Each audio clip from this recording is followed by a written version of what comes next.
especiales como la charla que vamos a compartir hoy. La persona que nos va a hablar hoy es alguien que no solo es un gran artista, también es argentino.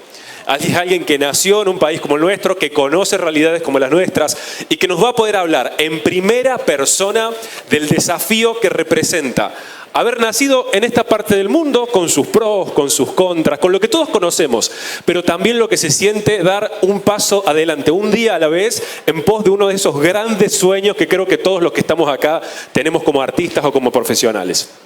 Les hablo de un artista increíble con una trayectoria espectacular que nos la va a compartir en el transcurso de la tarde de hoy, pero que es alguien que a través de sus escenarios, sus imágenes, su creatividad y su imaginación nos llevó a mundos impensados, impresionantes, en películas que hoy forman parte de todo el inconsciente colectivo, que son parte de la cultura popular. Así que, sin más preámbulos, recibimos con un fuerte aplauso a Gastón Ugarte. Hola. Hola. Nada, feliz de estar acá en Córdoba. Finalmente, ¿le molesta si me siento? De estar en Córdoba acá hace un par de años que quiero venir y que no se puede dar por temas de trabajo, así que nada, feliz de estar acá en mi país y con mi gente, ¿no? Con gente que le gusta, que es fanática de la animación y del cine, así que contento de estar acá y contarles un poco de mí, de mi historia y de lo que a lo que me dedico. Algo ya deben saber de mí, pero les cuento un poquito, a ver si anda el clicker. A ver, ahí está. Un poco de mi filmografía. Yo soy tucumano, nací en Tucumán, pero bueno, hoy ya son 19 años que estoy trabajando en Pixar y mi título en Pixar es supervisor de modelaje y director de arte. O sea que hago un poquito de las dos cosas, hago un poquito del arte de todo lo que es el desarrollo de los films y de los looks de las películas, y también tengo el departamento de modeling en sets, con el cual ya es como que es la segunda etapa, ¿no? de la producción. Pero bueno, cuando me preguntan qué es lo que hacemos en sets, como que mi respuesta siempre tiende a ser como que somos como los arquitectos, los albañiles, los jardineros, es como que creamos, creamos los mundos, ¿no? En los que las películas toman lugar, lo cual es un trabajo bastante arduo, bastante difícil de hacer, y somos un equipo más o menos de 20-25 personas, cada uno con distintas disciplinas. Es decir, tenemos un equipo de modelaje, tenemos un equipo de shading que se encarga de todo lo que es las texturas, tenemos un departamento encargado específicamente a set dressing, que es la composición literal de los sets. En fin, un equipo enorme, ¿no? El que hace todo esto posible. Pero me gustaría mostrarles unos cuantos clips como que encapsulan un poco el trabajo que hacemos nosotros en sets. Como por ejemplo, perdón, a ver, ahí está. Como escenas como esta, ¿no es así?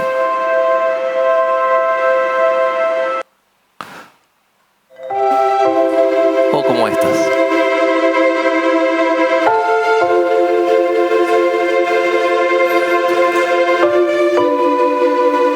Todo lo que vemos en la pantalla, que no es un personaje principal, es nuestra responsabilidad darle vida a todo esto, digamos.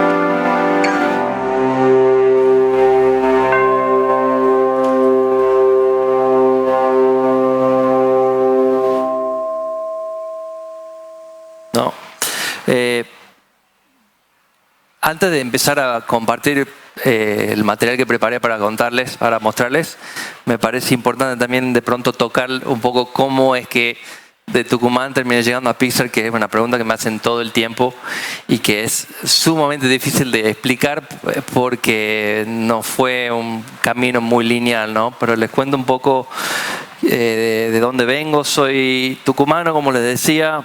Desde una temprana edad siempre me apasionó mucho el dibujo. Me pasaba horas dibujando en mi cuarto y tuve suerte de tener una abuela, alguien de mi familia como que supo ver ese don quizás natural que tenía yo y me incentivó mucho en mis primeros años. Y bueno, y después mis profesores fueron nuestros grandes artistas argentinos, ¿no? Como Quino, Caloi. También al ser del interior me encantaba Molina Campos, que era un pintor que me presentó mi abuela.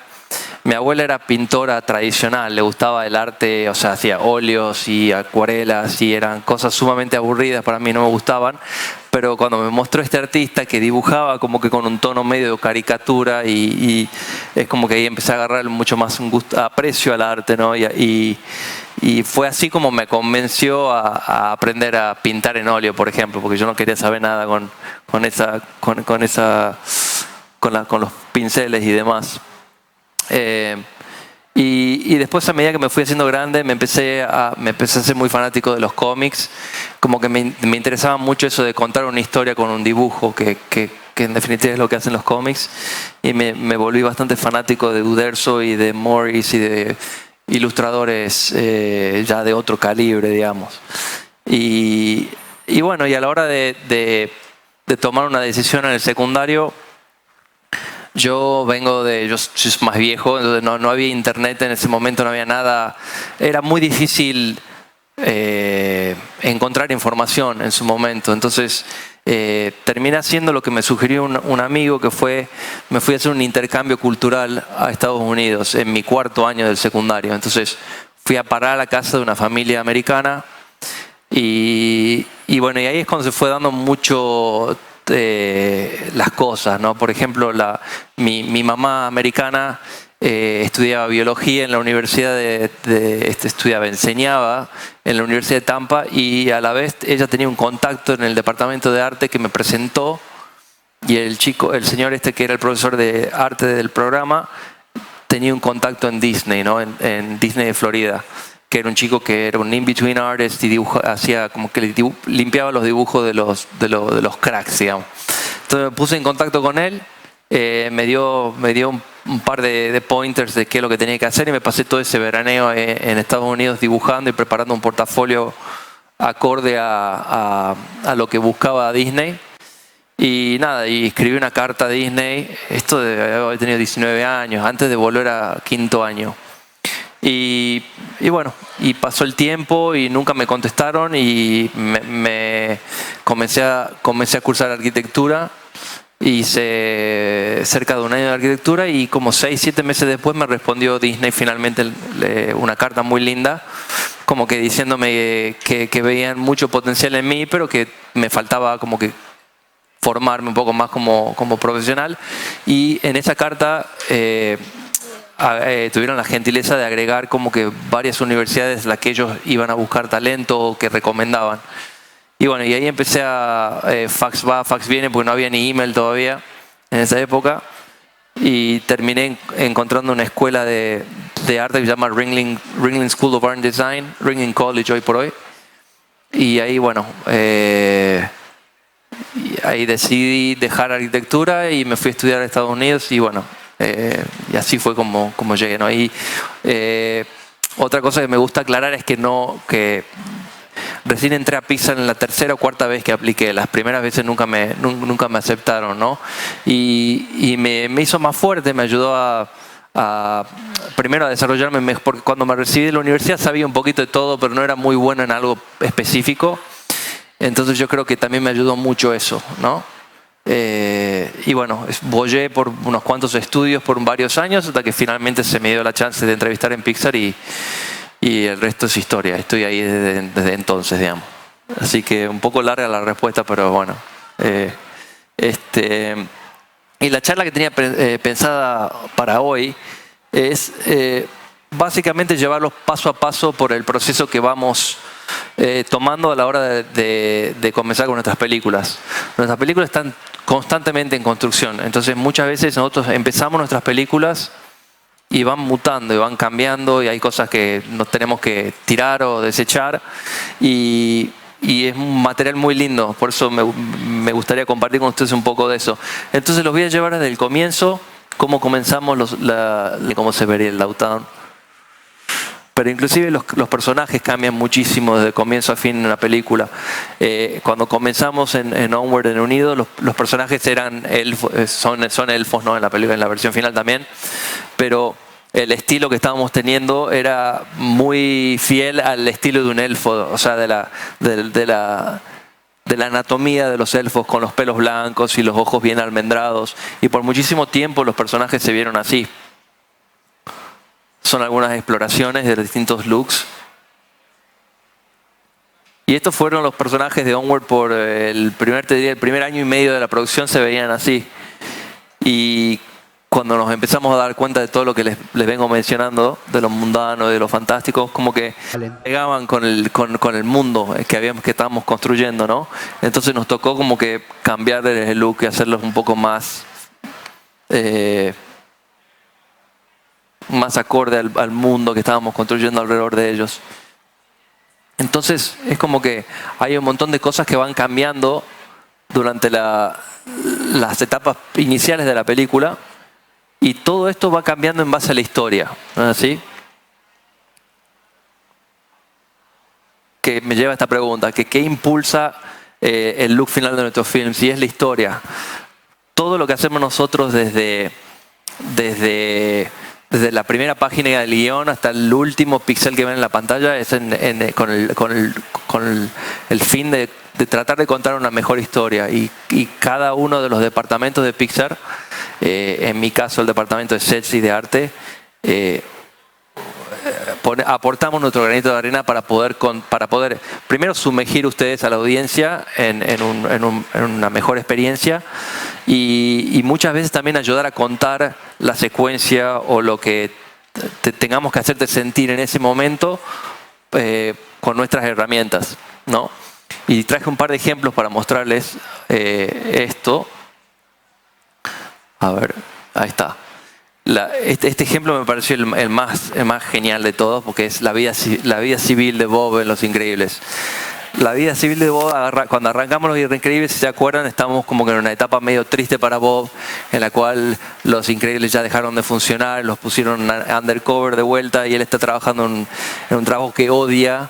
Y para poder acentuar esa crisis existencial que está sufriendo Bob, lo que empezamos a hacer es diseñamos alrededor de lo que él está sintiendo como persona un ambiente sumamente depresivo. Entonces, si vos ves la oficina de Bob, está llena primero que es súper pequeña para el tamaño que tiene él. Tiene un jefe que es infumable, que no lo quiere nadie. Y aparte de eso, ya van a ver si esto funciona. A ver si podemos ver que funciona el audio. No. Ahí está. Bueno, le acabo de pasar el video. Ahí estamos. A ver. Hay un delay. Perdón. Pero como ven, todos los colores y los tonos de los cuadros es completamente desaturado. Y inclusive en el cubículo de Bob le metemos un pilar gigantesco con el que tiene que compartir el espacio él. Todo casualmente para eso, ¿no? Para hacerlo sentir a la audiencia la claustrofobia que está sintiendo Bob en su vida actual. Le dimos un auto en el cual prácticamente no puede entrar, ¿no es así? Tráfico. Y en contraste, cuando Bob es Mr. Incredible, es todo lo opuesto en términos de diseño. Vive en las azoteas de los edificios, nunca está comprimido por nada, está luchando el crimen y es como que el contraste visual ese es lo que ayuda a nosotros a que la audiencia esté comprometida y empiece a querer más al personaje, ¿no? Y traje algún otro ejemplito. A ver si el clicker no me está funcionando muy bien.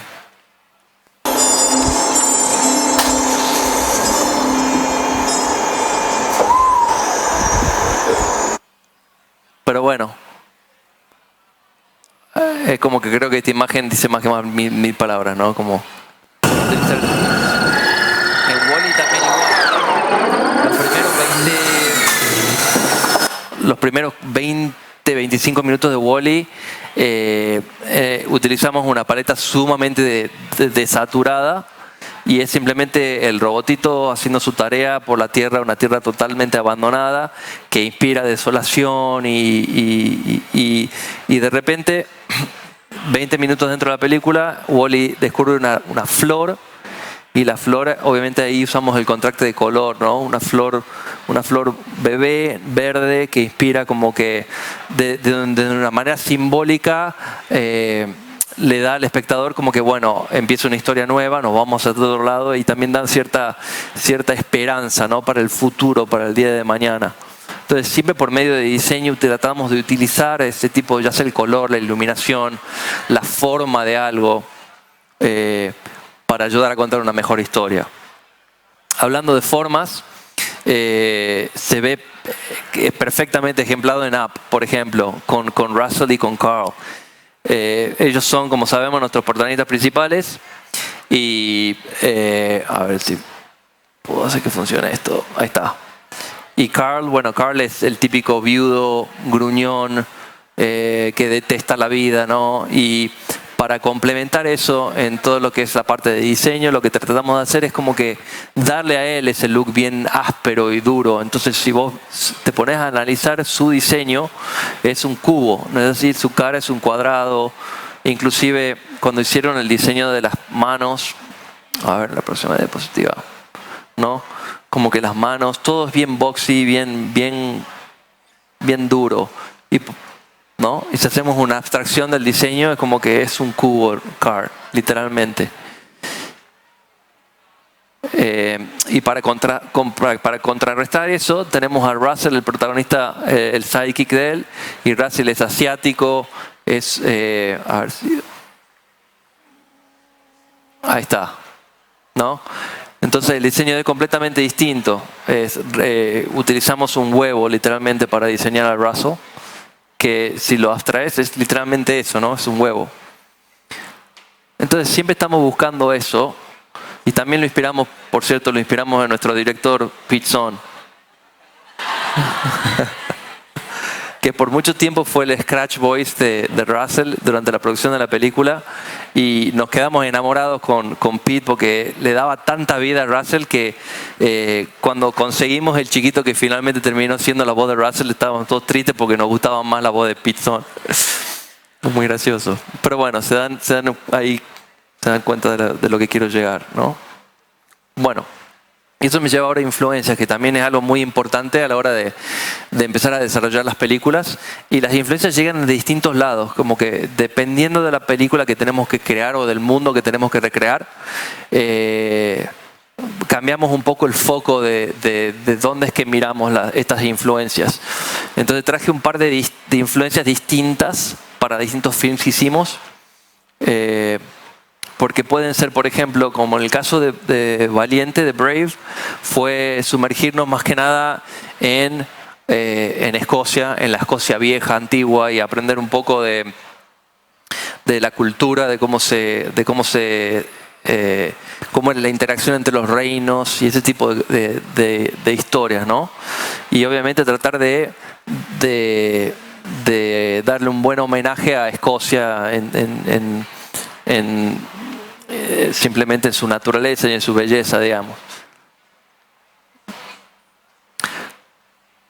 Y estos son unos cuantos artes conceptuales que hicimos en base a la investigación.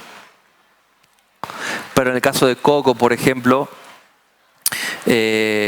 fue completamente distinto. Fue un tema más cultural, ¿no? Más como que embebernos más en la cultura mexicana y aprender los modismos, las costumbres de esa sociedad, ¿no? Que era tan rica, que tienen tradiciones tan lindas como la del Día de Muertos, por ejemplo.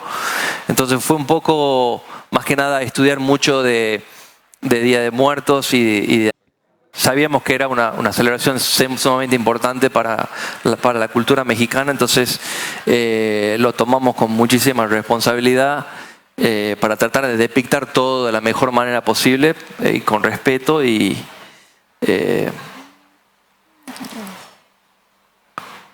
fuimos varias veces a México durante la celebración del Día de Muertos. Y otro caso completamente distinto es el de Lightyear. En Lightyear fue más que nada un homenaje a una era, ¿no? Porque el director Angus MacLean era fanático de la Guerra de las Galaxias, de Star Trek y de todas las películas de los 90.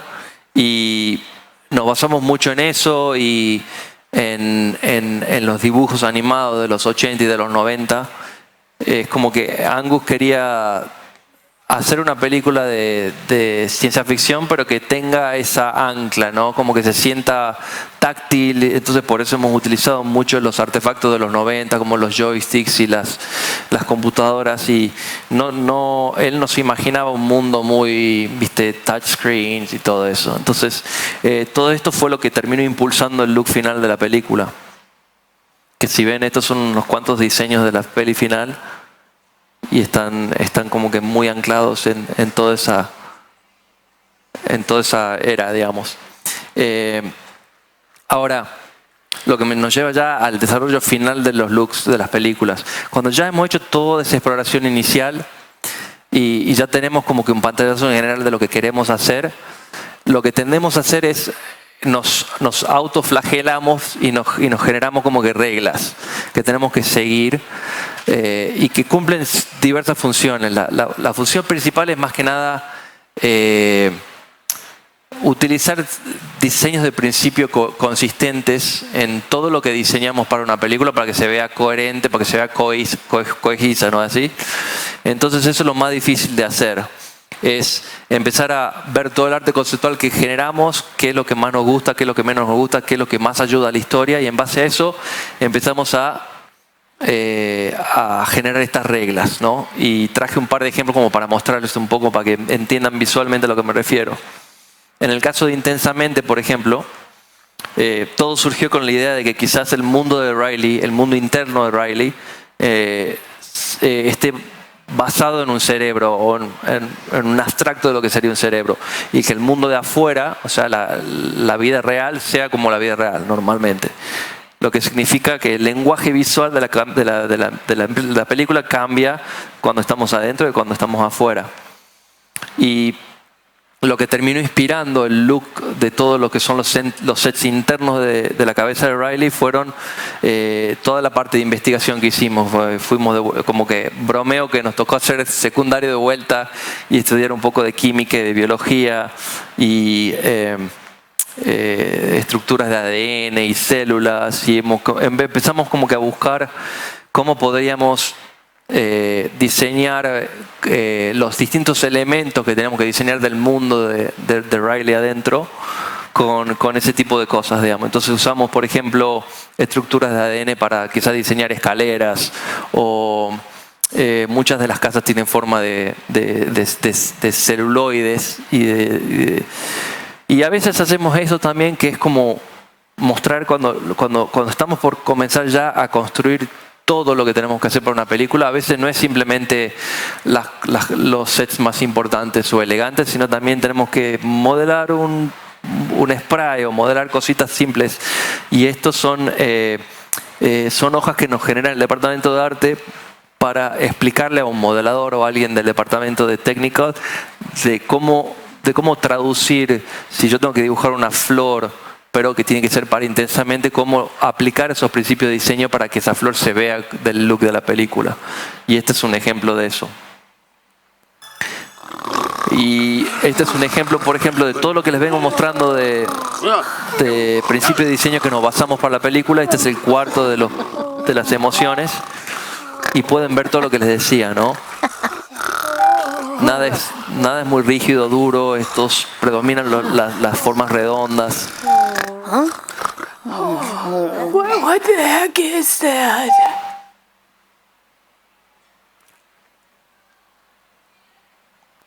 O inclusive acá lo que les decía de las estructuras de ADN y las fórmulas celuloides, como que predominaron en el diseño de la película.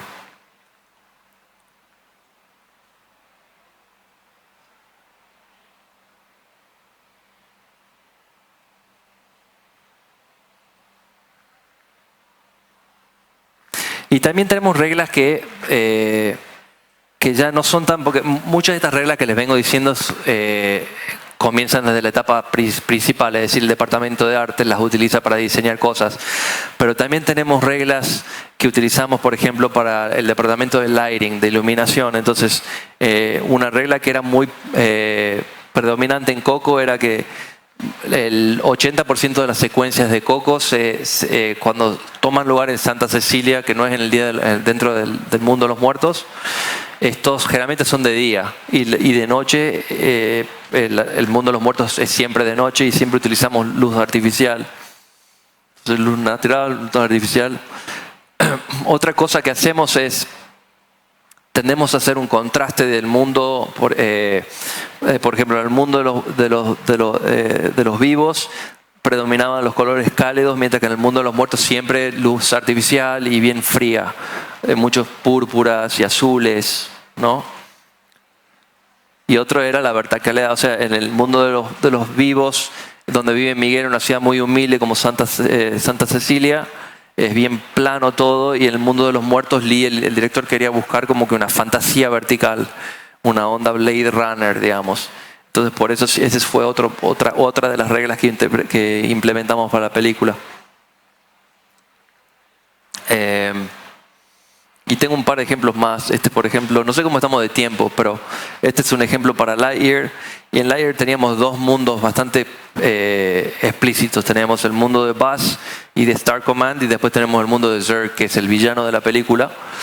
Y para hacer ese contraste visualmente, diseñamos, hicimos todo un desarrollo de diseño industrial para lo que era toda la parte de Star Command, y un desarrollo industrial completamente distinto para la parte de Zurg. Entonces, en el mundo de Buzz, queríamos lograr como que todos estos espacios se vean acogedores, y para ello usábamos mucho lo que era la simetría de diseño. Si ven, los marcos de las puertas son todos distintos de rincón a rincón, y utilizamos que se preserven mucho los ángulos a 45 grados para que nada se vea muy pointy o frío, ¿no? Y utilizamos una serie de diseños de principio, como les decía, para diseñar todo. O sea, este es un simple ejemplo de un hall, pero estos mismos diseños de principio los utilizamos para las naves espaciales, para todo, ¿no? Y en el caso de Zurg, por ejemplo, y este es un ejemplo de Star Command, por ejemplo, un modelo que dice que le decíamos el silo, que es donde salían las naves espaciales. Pero se ve como que todos estos principios de diseño que les mostraba en la diapositiva anterior se los ve reflejado en el producto final.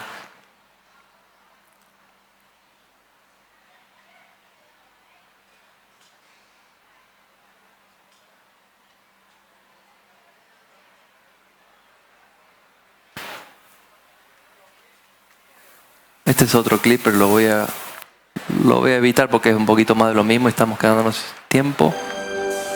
Pero bueno, como para que vean un poco. Esta es la diapositiva que contrasta la otra que les mostraba de Star Command. Y este es un ejemplo de un hallway, pero en Zurg, en el mundo de Zurg. Y utilizamos colores fríos, líneas angulares y oblicuos, con muchos ángulos oblicuos, con el mero fin de hacerte sentir a vos como audiencia más incómodo cuando estás habitando ese mundo, digamos. La nave de Zurg, también hicimos muchísima investigación en insectos y sí, queríamos que se vea bien alien el mundo de Zurg. Entonces, si ven el diseño final, se parece a un insecto más o menos en la nave. A ver, ¿qué más tengo?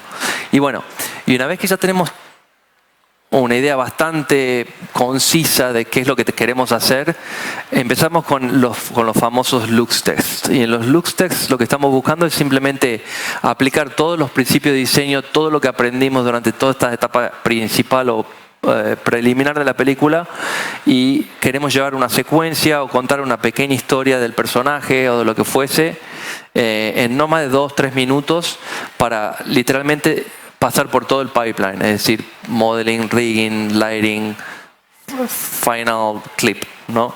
Y este es un look que les voy a mostrar, un look test que hicimos para Coco, que en realidad creo que no lo vio nadie. Esto lo hacemos para nosotros internamente, en realidad, para evaluar complejidades que pueden llegar a surgir en la producción de índole técnico, de iluminación, lo que fuese. Aprendemos un montón con esos tests. Y este fue un test que hicimos durante el segundo año de Coco, cuando todavía Miguel no tenía ni siquiera el look final de su diseño y demás, pero como para que se den una idea. A ver.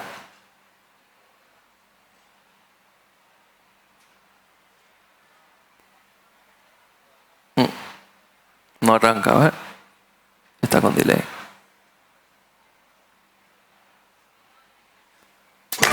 Ahí está.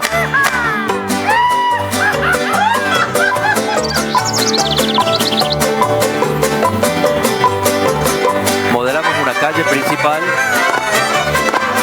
y armamos toda una coreo, digamos, pero con esto es como que empezamos a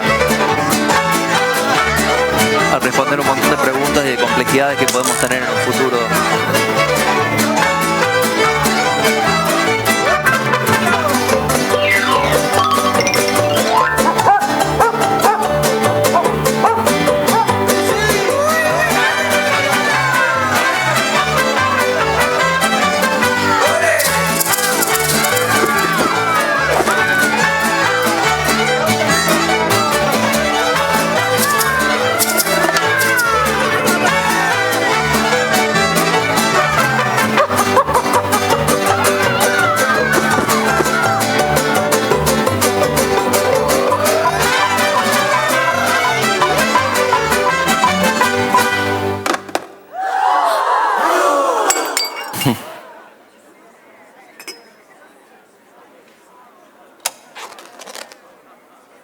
Como ven, Miguel todavía ese no es el diseño final de él todavía.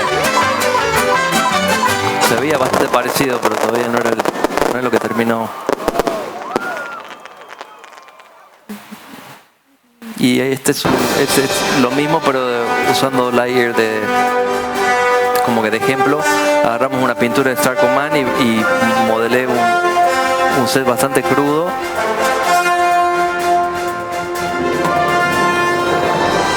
Y después de eso le ponemos un poco de atmósfera y de luz. Y de a poquito vamos descubriendo cómo se pueden llegar a ver las películas, ¿no? Y en esta sección tengo un ejemplo de Coco también que está bueno, que es como que les muestro el paso a paso de cómo hicimos las torres de Coco, que fueron técnicamente hablando lo más difícil de hacer para Coco. Y empezamos de a poquito, empezamos modelando pequeños cuartitos, y después éramos un equipo de como que 6, 7 modeladores. Entonces dividimos un poco el trabajo y empezamos a construir imagínense como un kit de Legos, así es la mejor manera de ponerlo. Y diseñamos un montón de ventanas, de puertas, de techos, de elementos que podíamos utilizar alrededor de las torres. Y empezamos a conformar pequeños bloquecitos. Todo esto lo hicimos a mano. Y después generamos scripts que usaban esencialmente lo que habíamos hecho nosotros y como que generaban distintas variantes de esos edificios. Y básicamente una torre de Coco está construida por esto que ven aquí, que parece muy poco, pero a medida que vas rotando esos edificios y vas cambiándolos, van cambiando las siluetas y como que se hace mucho más permisivo todo. Pero este es un ejemplo que muestra cómo los distintos elementos, cuando se van entrelazando entre ellos, van construyendo como que pequeños vecindarios quizás dentro de una torre.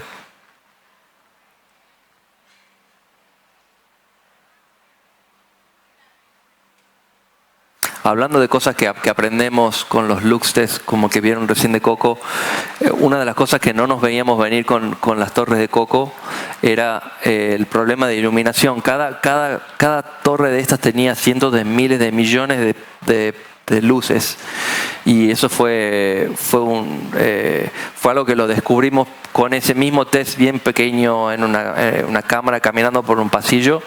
Nos dimos cuenta que iba a ser un problema y pusimos todo un equipo a cargo para que se encargue de un proyecto que se llamó Instancing para esencialmente poder iluminar todas las torres de Coco, ¿no? Y este es un timelapse que también muestra un poco también la composición de las torres.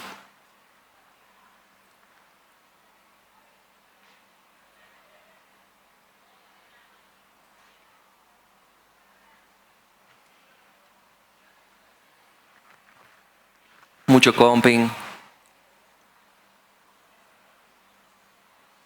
Pero claro, los edificios también tenían esos, como le decimos, los pin lights, que eran como lucecitas que bordeaban la fachada de los edificios. Entonces no era una o dos luces por edificio, eran como 50, 60 luces por edificio, ¿no?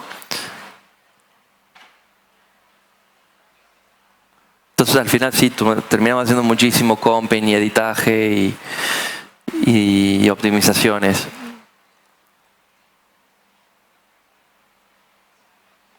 Y este es un ejemplo un poco más práctico a la hora bueno, muchas veces me preguntan, bueno, pero ¿qué haces cuando te dan un proyecto, por ejemplo? ¿Cómo empieza todo? Todo empieza así. Por ejemplo, este es es un set que modelé para Luca, que es la torre de Alberto. Y esencialmente me combinan a mí con un artista que generalmente tiene que ser el director de arte.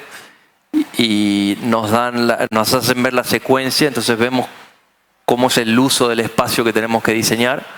Ahí a la derecha, si ven, es como que tenemos como que un plano en transversal cortado y vemos como que los distintos usos para la torre, ¿no es así? Entonces el chico de arte hace esos dibujos, me los da para mí y yo empiezo una etapa que se llama Previs o Pre-Visualization, en el cual modelo algo súper crudo, súper rápido, no me demoro más de un par de días haciendo esto, con el objetivo principal de tocar todos los puntos que necesita la historia en esa secuencia, y después esto se le da al departamento de cámara, así tan simple como lo ven, para que ellos puedan meter las cámaras dentro del set y asegurarse de que podemos ejecutar la secuencia, ¿no? en ese espacio.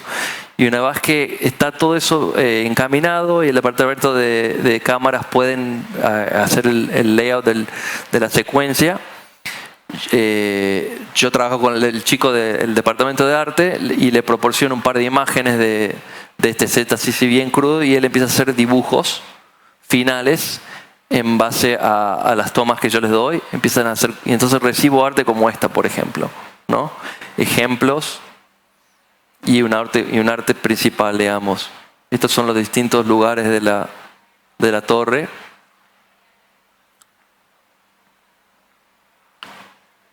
Y esencialmente me baso en eso para comenzar toda la construcción, ¿no? Casi siempre empiezo con la arquitectura. Me gusta mucho modelar así, flat, y después como que empiezo a dar vuelta a todo y... ¿no? Y estos son algunos steals del modelo final. Algunos props.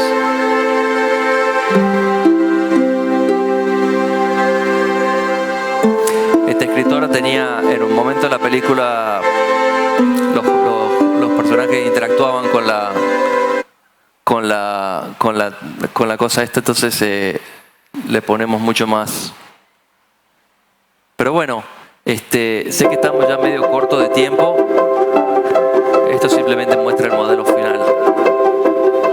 Así que creo que voy a parar ahora, ¿no, Robert? Y vamos a hacer preguntas y respuestas. Bueno, así que lo dejo con esto.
Renovamos el aplauso para Gastón Ugarte.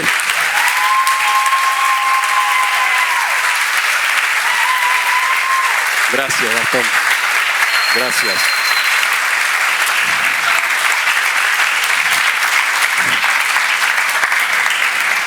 Separamos unos minutos para que podamos conversar con él. ¿Cuántos tienen alguna pregunta para hacerle a Gastón? Bueno, varios. Miren, lo vamos a gestionar de esta manera, por una cuestión técnica, pero también por una cuestión de orden. Si entran al Instagram de la carrera de animación digital, como muchos ya lo vieron, hay una caja de preguntas para que puedan mandar todas sus consultas por ahí. Vi que muchos ya nos mandaron preguntas, así que ya tenemos una lista. Pero todos los que tengan alguna consulta específica, nos la mandan por escrito por ahí. Ahora la compartimos con Gastón y charlamos un ratito. Le voy a pedir al equipo de producción de feria, si cuando estemos en hora de cerrar, que nos puedan hacer una seña, nos vayan a avisar para ir redondeando. Y también aprovecho este minuto mientras ustedes van mandando sus preguntas y preparamos este bloque para conversar, para agradecer a algunos invitados especiales que nos acompañan hoy. Así que les voy a pedir un fuerte aplauso primero para el equipo de Ravegan. Viene Daniel junto a Pablo y algunos artistas más. El estudio de videojuegos de Córdoba. Gracias por acompañarnos, una alegría. Algunos otros artistas. Un fuerte aplauso también para las diferentes áreas de la universidad que nos acompañan. Sé que están institucionales, marketing, chicos de producción de contenidos, alumnos de diferentes carreras. Gracias por acompañarnos. Fernando Córdoba, director de desarrollo en videojuegos, que nos acompaña ahí desde el fondo también. Fuerte aplauso para Fer. Y a todo el equipo de la universidad que hizo este espacio posible. Muy bien. Bueno, Gastón, te propongo lo siguiente. Mira, sé que hay preguntas, sé que está la intención de que podamos generar un diálogo. Sí. Así que acá a través del Instagram vamos a nuclear algunas preguntas, consultas, inquietudes que ya nos están llegando un montón. Dale. Para que podamos tener como la dinámica, como si de alguna manera pudiéramos entrar a tu oficina y entre todos nos sentáramos un ratito a conversar con vos. Bueno. ¿Nos permitís? ¿Nos das ese permiso? Sí, por supuesto. Genial. Bien, mira, para comenzar, te quiero compartir algunas preguntas que por supuesto no tienen que ver con lo que ya nos compartiste para no entrar en temas repetitivos, pero que sí tiene que ver con algunos intereses muy específicos de alumnos como los de la carrera de animación. Nos encontramos con consultas técnicas, hiciste algunos comentarios, por ejemplo, de que algunas cositas, por ejemplo, en las diferentes piezas que componen los escenarios de Coco, las fueron modelando a mano. Sí. Pero después es como que incorporaron otras técnicas. Sí. ¿Nos puedes contar un poco de qué herramientas incorporaron, además de las tradicionales que conocemos de modelado poligonal, de NURBS o de esculpido? Sí, es una buena pregunta porque cuando comenzamos a hacer Coco y nos dimos cuenta de la escala de trabajo que íbamos a tener que hacer, empezamos a hacer un montón de brainstorming de qué herramientas podíamos construir casualmente para expeditar un poco la construcción de, más que nada de los elementos arquitectónicos. Entonces utilizamos un par de scripts que los escribimos en el estudio, pero que los basamos de cosas que veíamos que había afuera. Había un plugin que llama, bastante conocido, se llama Plugit para Maya, que lo que te hace es te da la posibilidad de seleccionar las caras de los polígonos y podés esencialmente añadir detalle a esas caras. Entonces, por ejemplo, si nosotros ya teníamos una ventana hecha, podíamos seleccionar ciertas caras de una cara polígona y meter la ventana ahí adentro sin tener que hacer todo eso a mano. ¿Me explico? Entonces hemos desarrollado varios de esas herramientas para generar, por ejemplo, en Santa Cecilia teníamos un montón de cables y de electricidad por toda la ciudad. Entonces desarrollamos un software que nos ayudaba a hacer el set dressing de todos esos cables para no tener que hacer todo eso a mano. Entonces todas las torres de teléfono, y nos dimos cuenta de que como que eso le daba mucha vida a la ciudad. Cuando modelamos Santa Cecilia se veía muy linda y muy rústica y todo, pero le faltaba como que esa capa extra que era todas cómo los cables van cayendo sobre las estructuras arquitectónicas y esos pequeños detalles que terminaron y utilizamos programas, scripts para todo eso. Excelente. Bueno, más allá de la capa técnica de la que hablamos recién, también hay una pregunta que surge mucho que tiene que ver con la dimensión personal del artista. Sí. Nos recibimos varias preguntas sobre desafíos que aparecen en la instancia creativa. Por ejemplo, ¿cuáles son tus herramientas o si tenés algún consejo práctico que nos puedas compartir sobre bloqueos creativos, crisis creativas? Esos momentos en los que a veces uno siente que o bien la hoja en blanco o bien la idea ya llegó a su final. Sí. A veces porque la hoja en blanco parece que nos paraliza y otras veces porque la idea parece inmejorable o no sabemos para dónde salir.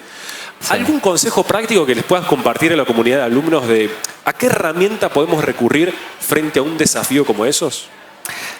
Mira, a mí me pasa todo el tiempo y ya llevo mucho tiempo haciendo esto, de que a veces te agarras así esos bloques mentales en los cuales siento que no me sale nada, y lo que tiendo a hacer es tratar de hablar con mi cabeza interna, porque el problema principal cuando uno está trabajando en producciones es que te dan un deadline y te dicen, bueno, tenés 5 días para hacer esto y quizás 2 de esos días no te sale nada, ¿no? Entonces después tenés que hacer magia para que esos 3 días siguientes te salga algo. Pero si hay algo que aprendí con el correr de los años es no volverme loco, que era algo que me pasaba todo el tiempo, y trataba de buscar inspiración en ya sea mis mentores dentro de Pixar, a los cuales les tenía muchísimo aprecio, muchísima inspiración. Me iba a visitarlos a la oficina y a veces como que olvidarte por completo de lo que te está generando ese estrés mental, ese block, es lo que necesitas, digamos. Entonces lo que yo hacía era, y te tiendo a hacer en realidad enseguida, es ir a visitar colegas y que me cuentan ellos los problemas que están teniendo, y más de una vez encontré o inspiración en eso, o ellos mismos me dieron la respuesta a un problema que yo tenía, que lo estaban solucionando por sus propios medios, me explico, para otro proyecto completamente distinto al mío. Entonces, sí, eso es algo que hago muy seguido y bueno, sí, y redundante un poco, pero también es como que agarro mi biblioteca y me pongo a ver cosas, gente que me inspira, ¿no? Artistas, si es algo que no me está saliendo, el cual tengo toda la información ahí y simplemente tengo que hacerlo, me gusta, sí, como que mirar libros de ilustración y de art of books y como que buscar inspiración de vuelta, ¿no? Mencionaste algo que me parece que no es menor y me consta que en esta generación sobre todo cuesta, que es el desarrollo de las relaciones interpersonales. Y usaste una palabra que capaz no es tan cercana para el que está en el escenario académico, en la diaria de estudiar y de cursar materias, que es el concepto del mentor profesional. Sí. ¿Qué lugar ocupa eso en tu carrera profesional? ¿Cómo le recomendarías a alguien que tal vez está acostumbrado a dar lo mejor de sí, pero hacerlo solito o hacerlo en el marco de una materia o de una carrera, para que el día de mañana, cuando ya empiece a dar sus primeros pasos en la industria y afuera de la universidad, pueda construirse un ecosistema de mentores o de referentes que lo acompañen? ¿Cómo le recomendarías a un estudiante empezar a construir eso? Sí, me parece que las relaciones son importantísimas porque te van formando, ¿no? Los mentores. Y un mentor puede ser alguien al quien admiras muchísimo, como puede también ser un amigo tuyo que te puede tirar la posta en ese momento exacto que estás necesitando ese tipo de consejo o de sugerencia, ¿no? Entonces mi consejo sería, y es algo al que por naturaleza, por artistas que somos, tendemos a estar muy metidos en nosotros mismos y nos cuesta mucho compartir lo que vamos creando, más cuando todavía no está en una etapa final y está bien prematuro todo. Y somos muy vulnerables en ese sentido, pero si hay algo que me ayudó mucho a mí con el correr de los años es soltarme un poco más en ese sentido y asumir la etapa en la cual ese proyecto en el que estás trabajando está y ponerle al frente de la mayor cantidad de gente posible, porque eso te da objetividad y te va diciendo, es decir, no le mostré a tu mamá o a alguien que te ama, que te va a decir, pero qué preciosura, por Dios. O sea, busca gente que sean colegas y gente que te den crítica constructiva que te ayude a seguir adelante, digamos. Eso lo hice todo el tiempo y inclusive, por ejemplo, cuando cuando me estaba iniciando, cuando yo ya me había recibido en la universidad, estaba tratando de entrar en cine y trabajaba en mis demos, por ejemplo, en mis demo reels. Les mostraba a todo el mundo y siempre le mostraba a 15, 20 personas. 15 personas me decían, quizá ese sacalo, porque no lo pondría ese yo. Entonces, escuchar ese tipo de consejos, ¿no? Y ser un poco como que autocrítico a la hora de elegir tu material y de presentarlo, digamos. Hay una pregunta que nos llega que viene más del terreno de la logística, si querés, que es específicamente sobre un caso que mencionaste, que son los plazos de producción de Coco. Y vos en un momento dijiste que ciertas partes del proceso habían llevado al menos 2 años. Sí. ¿Nos podrías contar un poco, como para tener dimensión, cuánto tiempo llevan algunos de los departamentos, al menos dentro del proceso de modelado, de una película de gran escala como Coco? Los tiempos fueron cambiando, ¿no? Porque cuando yo llegué, por ejemplo, en la época de Wall-E, en el 2007, éramos un equipo mucho más pequeño, éramos 750 empleados en Pixar y los tiempos eran mucho más grandes y los equipos eran mucho más grandes también. Entonces quizás en Wall-E nos demorábamos 1 año y medio modelando todo, 1 año y medio, 2 años, cuando hoy una producción general, el modelaje toma menos de 1 año, ¿no? Tenemos muchísimos más modeladores en el equipo. Fuimos aprendiendo también estamos superponiendo proyectos. Antes trabajaba, por ejemplo, cuando estábamos trabajando en Wall-E, estamos trabajando en Wall-E y nada más. En cambio ahora ya es como que tenemos películas que van en paralelo casi, ¿no? Entonces, las producciones, el tiempo de la producción de las cosas se acortaron muchísimo, ¿no? Diría 1 año más o menos, para decirte un número. Excelente.